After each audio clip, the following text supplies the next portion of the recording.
Hello, this is Chris from Quadshot Software with the next in our series of videos on OpenTicket's Community Edition. So far, in order to allow your customers to buy tickets to events, they've had to go to the event calendar, select the date that the event is on, and then click on that event in order to be able to see it and buy tickets. In this video, I'm going to talk about our new extension, Display Options, and what this allows you to do is to display events on standard pages or as widgets. I'm going to start by showing you how you do this with widgets. So if I go to Appearance and Widgets, you'll see that there are a couple of new widgets that were specifically added with this plugin. The first of them is Featured Event, and the second is Upcoming Events.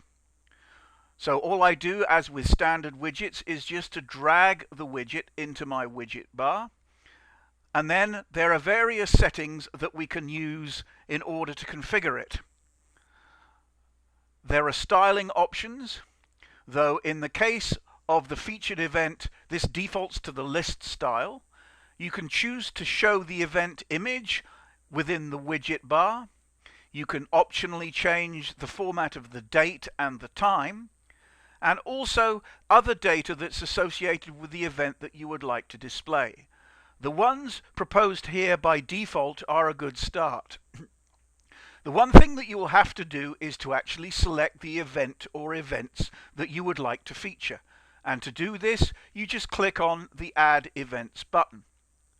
Now, I may well want to have one event featured, or I may well want to have multiple. So what I'm going to do here is I'm going to select Macbeth on July the 11th, and I'm going to select Twelfth Night on August the 1st. Click Use those selected events, which it's done there, and then simply save. Now, if we go to the home page for this demo test site, you can see that the widget bar is fairly uncluttered, and if I refresh it now, I should see the new widgets in there. And you can see there in the sidebar, we've got as featured events, the Macbeth on July the 11th, showing its date and time and ticket price, and showing the availability of tickets. And similarly, for the 12th night, we've got the same information. Okay, so let's remove that widget and demonstrate the use of the other one. So if I remove that widget, if we go now and add the Upcoming Events widget.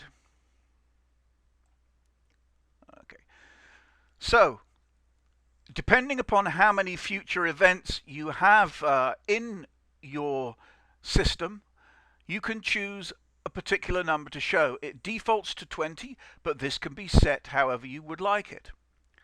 This time, for the display style, we can either use the list style, which is what you saw previously with the featured event, or a table style where there are borders around a table that separate the specific information about the event that you'd like to see.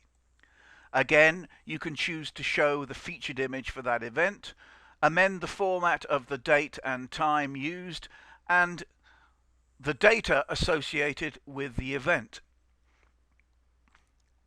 I'm going to select that now and just save it.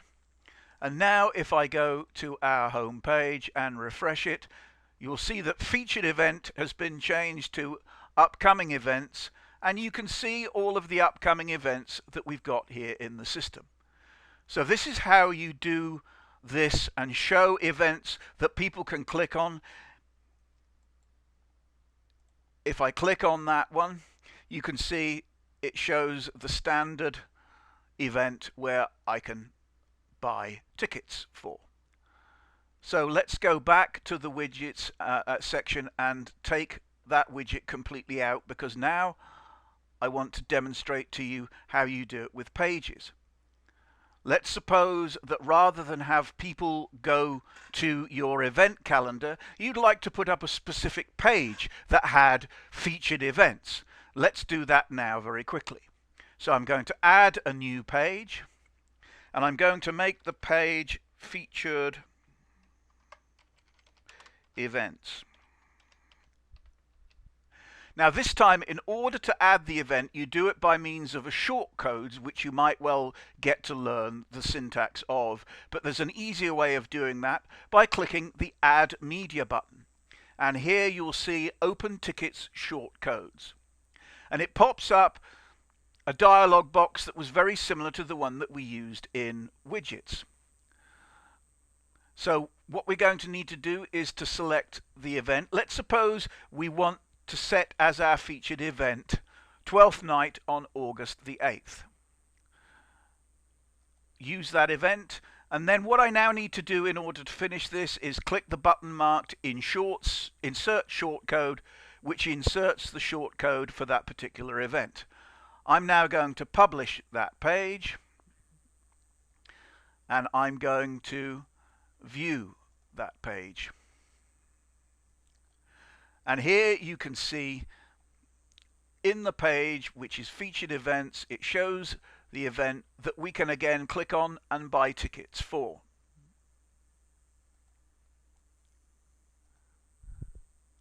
Let's add a page for upcoming events. Let's make this upcoming events.